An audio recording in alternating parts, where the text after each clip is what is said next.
ಓಂ ನಮಃ ಶಿವಾಯ. ಸಮಸ್ತರಿಗೂ ನಮಸ್ಕಾರಗಳು. ತುಲಾ ರಾಶಿಯವರೇ, ಇಂದು ನಾನು ನಿಮ್ಮ ಮುಂದೆ ತೆರೆದಿಡಲಿರುವ ಈ ಅದ್ಭುತ ರಹಸ್ಯವನ್ನು ಆಲಿಸಿದರೆ ನಿಮ್ಮ ಮೈಮನಗಳು ರೋಮಾಂಚನಗೊಳ್ಳುವುದರಲ್ಲಿ ಸಂಶಯವಿಲ್ಲ. ಮಾರ್ಚ್ ಮಾಸದ ಈ ಅಂತ್ಯದ ದಿನಗಳಲ್ಲಿ ತುಲಾ ರಾಶಿಯವರ ಬದುಕಿನಲ್ಲಿ ಒಂದು ಮಹತ್ತರ ಪವಾಡ ಸಂಭವಿಸಲಿದೆ. ವಾಸ್ತವವಾಗಿ ಪ್ರತಿದಿನ ಮುಂಜಾನೆ ಬ್ರಹ್ಮಮುಹೂರ್ತದಲ್ಲಿ, ಅಂದರೆ ಸರಿಸುಮಾರು 3 ಗಂಟೆಯ ಸಮಯದಲ್ಲಿ ಒಬ್ಬ ದಿವ್ಯದೇವತೆಯು ನಿಮ್ಮ ಗೃಹಕ್ಕೆ ಆಗಮಿಸುತ್ತಿದ್ದಾಳೆ.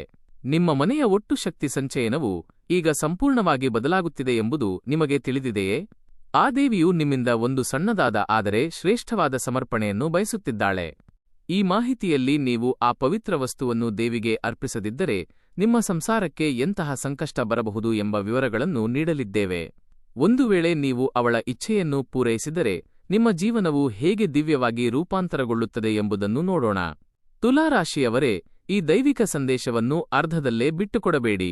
ವಿಷಯಕ್ಕೆ ಹೋಗುವ ಮುನ್ನ ನಿಮ್ಮ ಸಕಲ ಮನೋಕಾಮನೆಗಳು ಈಡೇರಲಿ ಎಂದು ಆ ಜಗನ್ಮಾತೆಯನ್ನು ಶ್ರದ್ಧೆಯಿಂದ ಪ್ರಾರ್ಥಿಸಿ ಮತ್ತು ಈ ಕ್ಷಣವೇ ಕಾಮೆಂಟ್ನಲ್ಲಿ ಜೈ ಮಾತಾದಿ ಎಂದು ಬರೆಯಿರಿ.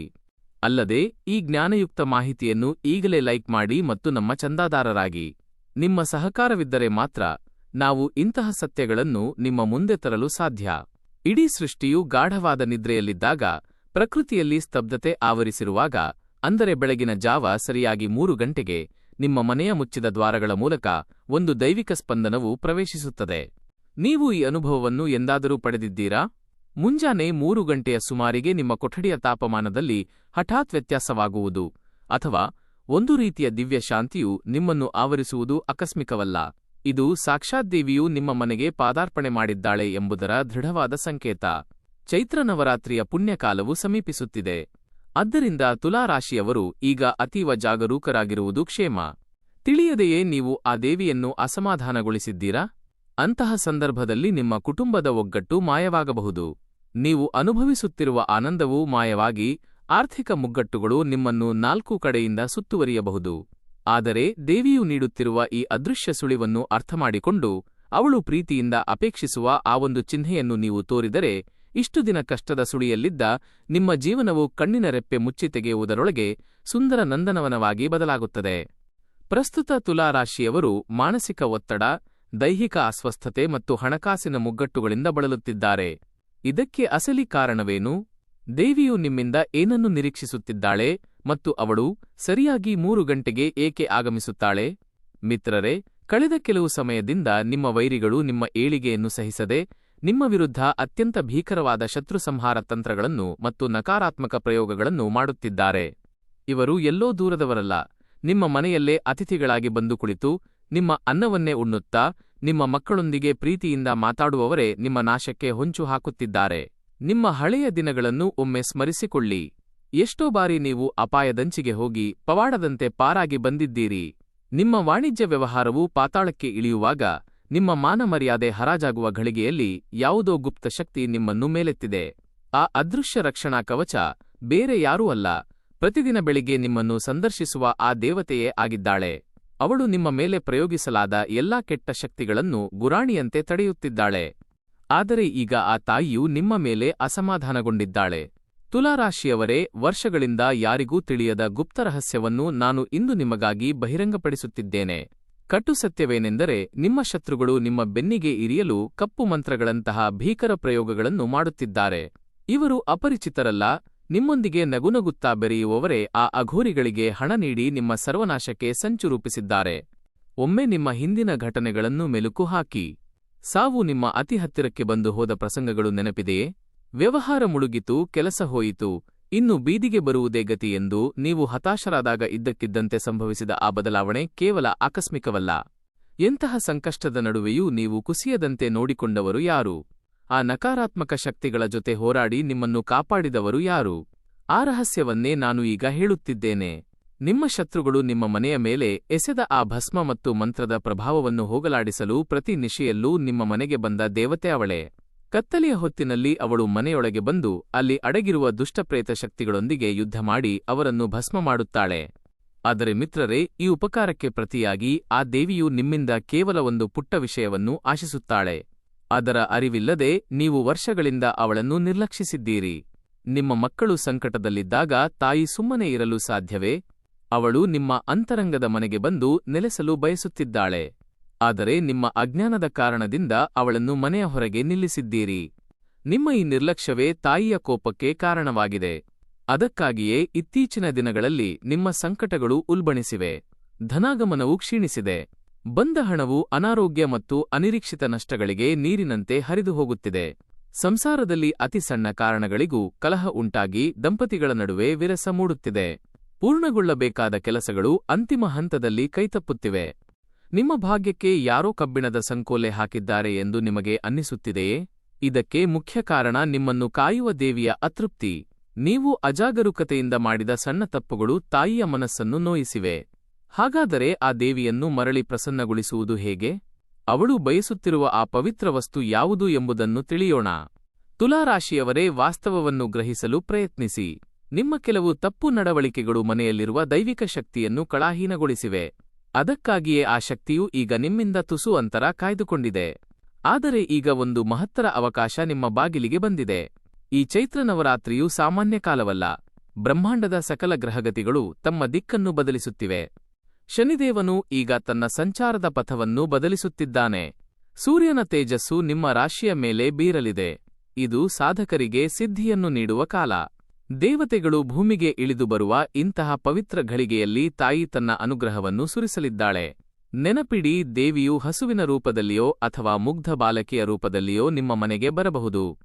ಆಕೆಯ ಪಾದಗಳು ನಿಮ್ಮ ಮನೆಯೊಳಗೆ ಬಿದ್ದರೆ ನಿಮ್ಮ ಎಲ್ಲಾ ಸಾಲದ ಬಾಧೆ, ರೋಗ ಮತ್ತು ದೃಷ್ಟಿದೋಷಗಳು ಕ್ಷಣಾರ್ಧದಲ್ಲಿ ಭಸ್ಮವಾಗಲಿವೆ.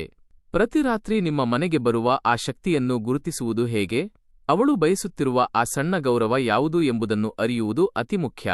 ಈ ಮಾಹಿತಿಯನ್ನು ಅರ್ಧಕ್ಕೆ ನಿಲ್ಲಿಸಬೇಡಿ, ಏಕೆಂದರೆ ಇಂತಹ ಸತ್ಯಗಳನ್ನು ಸಾಮಾನ್ಯ ಬಾಬಾಗಳು ನಿಮಗೆ ಹೇಳುವುದಿಲ್ಲ. ಆ ತಾಯಿಯು ನಿಮ್ಮ ಕಲ್ಲುಬರಹವನ್ನು ಸುಗಮ ಹಾದಿಯಾಗಿ ಬದಲಿಸುವ ಶಕ್ತಿ ಹೊಂದಿದ್ದಾಳೆ. ಆದರೆ ಅವಳ ಇಚ್ಛೆಯನ್ನು ನೀವು ಈಡೇರಿಸದಿದ್ದರೆ ಕಷ್ಟಗಳು ತಪ್ಪಿದ್ದಲ್ಲ. ಆ ರಹಸ್ಯವನ್ನು ಹೇಳುವ ಮುನ್ನ ನೀವು ತಾಯಿಯ ಆಶೀರ್ವಾದಕ್ಕೆ ಪಾತ್ರರಾಗಬೇಕಿದ್ದರೆ ಕಾಮೆಂಟ್ನಲ್ಲಿ ಜೈ ಮಾತಾದಿ ಎಂದು 3 ಬಾರಿ ಬರೆದು ನಿಮ್ಮ ಶ್ರದ್ಧೆಯನ್ನು ಮೆರೆಯಿರಿ. ನಿಮ್ಮ ಜೀವನವನ್ನು ವಿಜಯದ ಪಥಕ್ಕೆ ತರಲು ನಾನು ಅತೀವ ಶ್ರಮವಹಿಸಿ ಈ ಮಾಹಿತಿಯನ್ನು ಸಿದ್ಧಪಡಿಸಿದ್ದೇನೆ. ಸ್ನೇಹಿತರೆ, ದೇವತೆಗಳು ನಿಮ್ಮಿಂದ ಅಪಾರ ಬಂಗಾರ ಅಥವಾ ಬೆಳ್ಳಿಯನ್ನು ಕೇಳುವುದಿಲ್ಲ.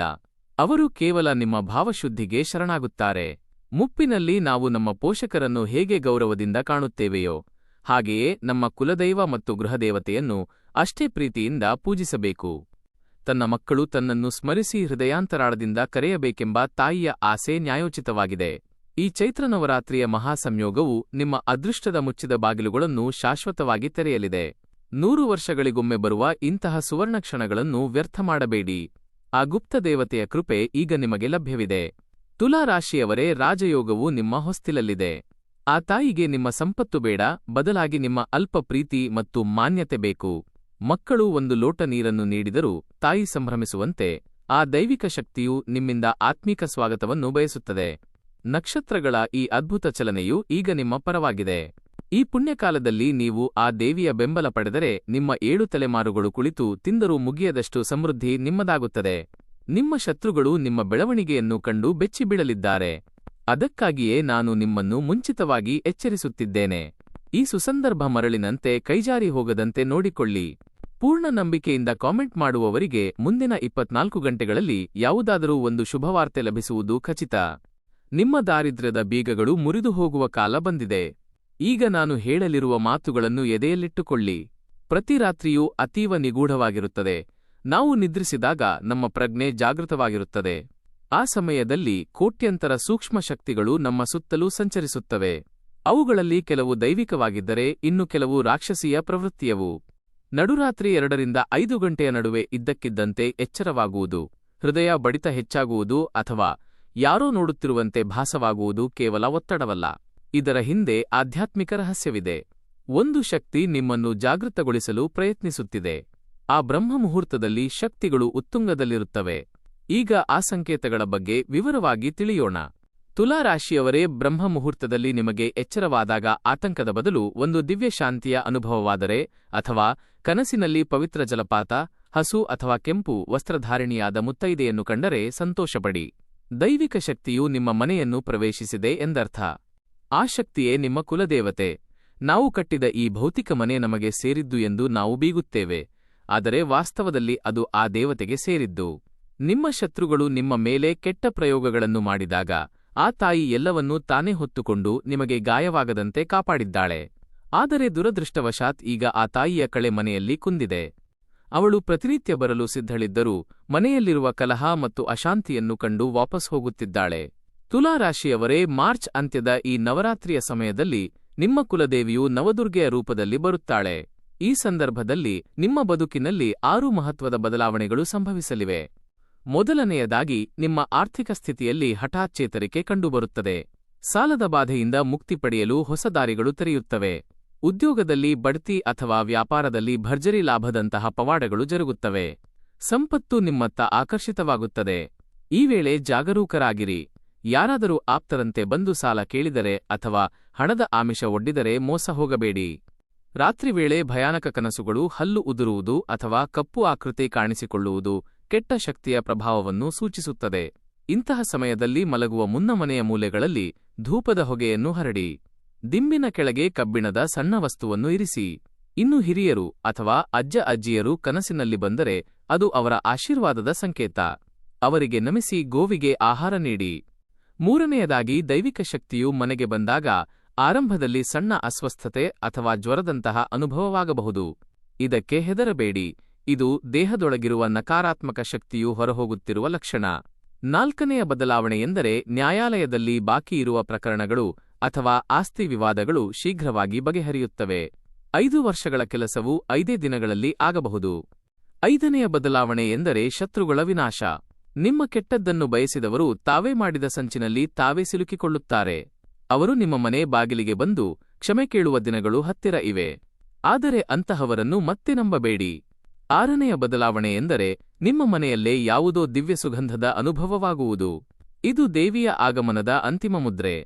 ಆ ತಾಯಿಯನ್ನು ಸ್ವಾಗತಿಸಲು ನೀವು ಮಾಡಬೇಕಾದ ಆ ಒಂದು ಪುಟ್ಟ ಕೆಲಸವೇನೆಂದರೆ ಅಖಂಡ ಜ್ಯೋತಿ. ಈ ನವರಾತ್ರಿಯ 9 ದಿನಗಳ ಕಾಲ ನಿಮ್ಮ ಪೂಜಾ ಕೋಣೆಯಲ್ಲಿ ದೇವಿಯ ಹೆಸರಿನಲ್ಲಿ ಒಂದು ದೀಪವನ್ನು ಬೆಳಗಿಸಿ. ಆ ದೀಪವು ರಾತ್ರಿಯಿಡೀ ಆರದೆ ಬೆಳಗುತ್ತಿರಲಿ. ತಾಯಿ ಮುಂಜಾನೆ ಬಂದಾಗ ಆ ಬೆಳಕು ಅವಳನ್ನು ಸ್ವಾಗತಿಸಬೇಕು. ಭದ್ರತೆಯ ಬಗ್ಗೆ ಗಮನವಿರಲಿ. ದೀಪದ ಸುತ್ತಲೂ ಬೆಂಕಿಯ ಅಪಾಯವಿರುವ ಯಾವುದೇ ವಸ್ತುಗಳಿರದಂತೆ ನೋಡಿಕೊಳ್ಳಿ. ಈ ಅಖಂಡ ಜ್ಯೋತಿಯ ಬೆಳಕಿನಿಂದ ನಿಮ್ಮ ಮನೆಯ ಮೇಲಿರುವ ಸಕಲ ದೃಷ್ಟಿದೋಷಗಳು ಬೂದಿಯಾಗಲಿವೆ. ವರ್ಷಗಳಿಂದ ಕೋಪಗೊಂಡಿರುವ ತಾಯಿಯು ನಿಮಗೆ ಅಕ್ಷಯ ಸಂಪತ್ತನ್ನು ನೀಡಲಿದ್ದಾಳೆ. ಮಾರ್ಚ್ ಅಂತ್ಯದ ಈ ಬದಲಾವಣೆಗಳಿಗೆ ಸಿದ್ಧರಾಗಿ. ಮನೆಯಲ್ಲಿ ಶಾಂತಿ ಕಾಪಾಡಿ. ಯಾರಿಗೂ ಅಪ್ರಿಯವಾದದ್ದನ್ನು ಮಾತನಾಡಬೇಡಿ. ನಿಮ್ಮ ಕುಲದೇವತೆಯ ನಾಮಸ್ಮರಣೆ ಮಾಡಿ. ಈ ಮಾಹಿತಿಯು ನಿಮ್ಮ ಜೀವನದ ಕಥೆಯಂತಿದ್ದರೆ ಇದನ್ನು ನಿಮ್ಮ ಆಪ್ತರೊಂದಿಗೆ ಹಂಚಿಕೊಳ್ಳಿ. ಪೂರ್ಣ ನಂಬಿಕೆಯಿಂದ ಕಾಮೆಂಟ್ ಬಾಕ್ಸ್ನಲ್ಲಿ ಜೈ ಕುಲದೇವಿ ಮಾ ಎಂದು ಬರೆಯಿರಿ. ತಾಯಿ ನವದುರ್ಗೆಯರು ನಿಮ್ಮನ್ನು ಸದಾ ರಕ್ಷಿಸಲಿ.